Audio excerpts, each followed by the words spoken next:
Bonsoir à tous. Alors là, on va un petit peu charrier de bonne guerre le Paris Saint-Germain. Il y a pas longtemps, tout le monde rigolait, tout le monde se marrait, tout le monde critiquait parce que l'OM avait perdu leur premier match de l'été face au KS Eupen 1-0, alors qu'on était dès le début du match largement favoris pour gagner. Donc nous, on était tous déçus, tous en colère, mais les Parisiens, les Lyonnais et la rivalité de l'OM, eux, ils étaient tout heureux, ils se marraient, ils faisaient des TikTok, des vidéos, ils étaient tous heureux que l'OM s'était fait surprendre par le KS Eupen. Mais le Paris Saint-Germain, c'est pas mieux. Avant de partir à la tournée au Japon, ok, ils ont été un tout petit peu bousculés par le Havre, mais ils ont gagné, donc ok. Mais dès l'entame de leur tournée au Japon, ils viennent de faire 2 matchs de suite sans la moindre victoire. Ils ont fait, pour démarrer leur tournée au Japon, ils ont fait un triste match nul contre Al Nasser où ils ont été dominés pendant toute la rencontre avec plusieurs occasions de Cristiano Ronaldo qui s'est complètement loupé face à Donnarumma. Donnarumma était le seul Parisien où il était plutôt bon face à Al Nasser. Donc le PSG fait match nul contre Al Nasser. Donc là, on se dit c'est de la combativité. Al Nassr est une très grosse équipe. On ne dirait pas, mais c'est une très grosse équipe. Donc c'est un petit peu du combat. Donc ok, match nul. Le PSG, tout le monde pensait, même moi, je l'avoue, même moi je pensais que le PSG allait battre aujourd'hui le Cerezo Osaka, une équipe japonaise. Et ben non, le PSG poursuit sa tournée japonaise après un match nul contre Al Nassr. Défaite 3-2 face au Cerezo Osaka. Luis Enrique démarre très très lentement sa saison au Paris Saint-Germain. Ils ne gagnent sur leurs 2 premiers matchs de leur tournée, ils n'ont gagné aucun de leurs 2 premiers matchs. Et après, vous osez venir nous voir et nous critiquer, vous marrer parce qu'on a perdu contre le KS Eupen. Bah vous, c'est pas mieux. Vous ne battez pas Al Nasser, vous ne mettez quasiment aucune envie contre Al Nasser, vous faites un match nul, vous étiez largement favori, vous devez gagner contre le Cerezo Osaka, vous perdez 3-2, et après là, le prochain match, vous affrontez en Corée du Sud l'Inter, et après encore une équipe japonaise. Donc comme je le disais au début de vidéo, le PSG, après une victoire face au Havre, s'est dirigé sans Kylian Mbappé, a quitté le Paris pour se diriger au Japon, a débuté sa tournée au Japon face à Al Nasser avec un triste match nul.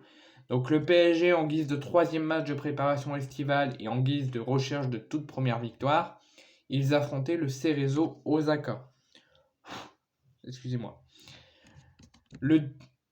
Avant de finir leur tournée au Japon face à l'Inter Milan, avant de se rendre une dernière fois en Corée du Sud pour affronter une équipe japonaise avant de rentrer sur Paris. Le nouvel entraîneur Luis Enrique a continué, après avoir fait 9 changements contre Al Nasser, là il en a fait un petit peu moins, mais il a fait quand même une revue d'effectifs encore une fois contre le Cerezo Osaka, avec notamment différents tests de positionnement. Sur la compo de Luis Enrique, on découvrait une charnière Skriniar-Danilo, qui pour moi n'a pas du tout marché. Marquinhos en latéral droit, équivalent à Chancel Mbemba en latéral gauche à l'OM. Ugarte de retour en sentinelle, ainsi qu'Asensio qui enchaîne un 2e match titulaire pour servir Ekitike. Verratti qui annonçait sur le départ en Arabie Saoudite, débute sur le banc mais a joué quand même en 2e mi-temps. Et Kurzawa encore titulaire.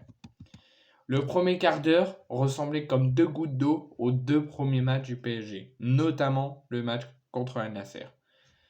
Le PSG a de la possession, mais de la possession totalement inoffensive. Ils montent des choses, ils veulent attaquer, mais c'est beaucoup trop peu offensivement. Ou seulement les initiatives individuelles, s'ils existent, mais ils sont rares, avec une passe vers l'avant de Ugarte pour Ekitike, qui ouvre le score qui marque un 2e but en 2 matchs après le match contre Le Havre où il avait marqué. Là, il remarque quasiment la même minute que face au Havre à la 17e minute. C'est la seule véritable occasion et c'est la seule véritable vraie offensivité du PSG en ce début de match.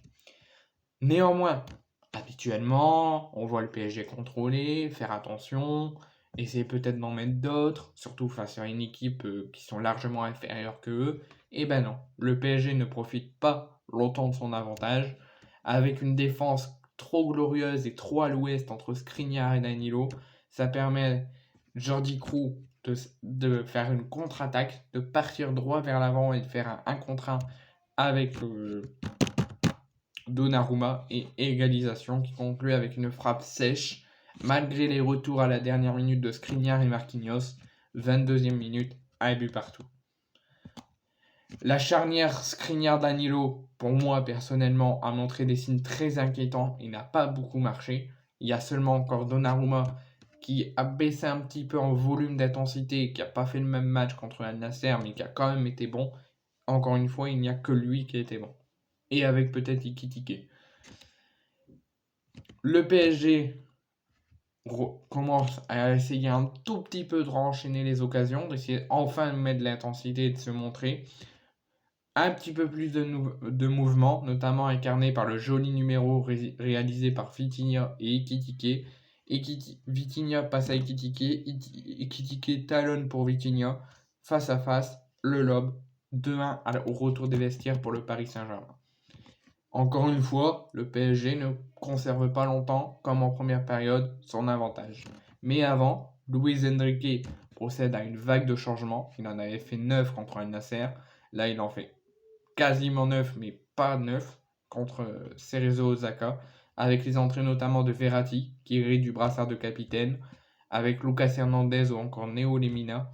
Soler repasse à droite et a même loupé une occasion de faire le 3-1 à la 60e minute. Le Cerezo Osaka ne se laisse pas abattre. Alors moi d'abord je croyais que c'était le Gamba Osaka que le PSG avait affronté la saison dernière dans leur tournée au Japon, où ils les avaient éclatés 5-2. Mais en fait non, là on a fait face à une autre équipe, le Cerezo Osaka, qui a fait un match de dingue.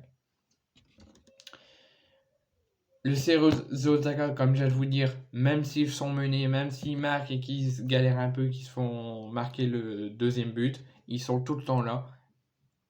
Ils essayent d'égaliser, et ils ont réussi, suite à une nouvelle erreur défensive de Skriniar, Danilo et Lucas Hernandez.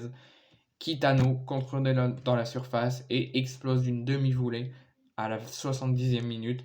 Donnarumma. Le rythme, après ce deuxième but, commence enfin à s'accélérer et à ressembler un petit peu au rythme de la première période. Hakimi rate à son tour une belle occasion 5 minutes plus tard après le 2-2. Le PSG allait même encaisser un nouveau but avec la frappe de Shinji Kagawa qui envoie une frappe en lucarne à la 79e minute, où à la fin la rencontre se tendait un peu parce que sur le but du 3-2 de Shinji Kagawa, le Paris Saint-Germain réclamait une faute sur Nkour au moment où le joueur qui a marqué a récupéré le ballon. L'arbitre n'a pas sifflé, il enroule, il trompe Donnarumma. Le PSG a souffert, le PSG a perdu. Donc, après ce long débrief de ce match, donc première période 50-50, Paris vraiment bousculé toute la rencontre, mais on voit vraiment un fort combat. Deuxième période, les changements, le PSG en très grande difficulté, le Cerezo Osaka, même s'ils se prennent de buts, même si des fois ils ont été un petit peu eux aussi en difficulté, ils n'ont rien lâché et il surprend le Paris Saint-Germain qui s'incline 3-1 contre le Cerezo Osaka. Le PSG, s'ils veulent vraiment ne pas avoir une embrouille comme la saison dernière avec ses supporters, devra vite se ressaisir. Et ça démarre dès mardi, toujours dans la tournée au Japon, Corée du Sud, face à l'Inter, le dernier finaliste de la Ligue des Champions, avant de finir plus calmement, encore face à une équipe japonaise, avant de retourner sur Paris. Donc voilà, le PSG, voici donc un tout petit peu ce qui s'est passé. Vous pouvez retrouver les débriefs par écrit sur différents journaux sportifs, dont Foot Mercato ou OneFootball. Vous pouvez revoir le débrief en vidéo sur YouTube avec Beansport qui ont remis le match. Vous pouvez mieux le voir, mieux le visualiser. J'ai fait mon débrief personnel. Donc le PSG s'incline. Le PSG a trop critiqué l'OM qui avait perdu contre le KS Eupen. Ils se sont fait largement dominer, largement mis en difficulté. Mais finalement, le Paris Saint-Germain s'incline.